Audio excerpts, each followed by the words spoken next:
નમસ્કાર. દાહોદ ખાતે ભારત સરકાર દ્વારા રેલવેના 9000 HP ઇલેક્ટ્રિક એન્જિનના કારખાના માટે વડાપ્રધાન નરેન્દ્ર મોદીએ ખાતમુહૂર્ત કર્યું હતું અને સિમેન્સ કંપની સાથે MOU કર્યા બાદ રેલવે કારખાનાનું જોરશોરથી કામ શરૂ થઈ ગયું છે. દાહોદમાં હાઈસ્પીડ રેલવે એન્જિનનું નિર્માણ શરૂ થઈ ગયું છે.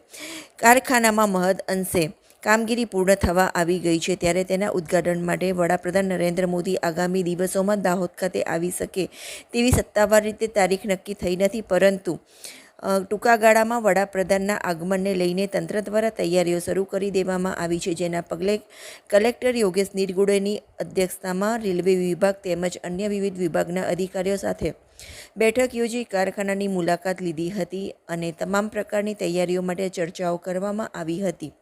સમગ્ર કાર્યક્રમના આયોજન તેમજ લોકોને હાલાકી ના પડે તે કાર્યક્રમમાં આવનાર લોકો માટે વ્યવસ્થાને લઈને ચર્ચાઓ કરવામાં આવી હતી. તંત્ર દ્વારા વડાપ્રધાનના આગમનને લઈને પૂરજોશમાં તૈયારીઓ હાથ ધરવામાં આવી છે.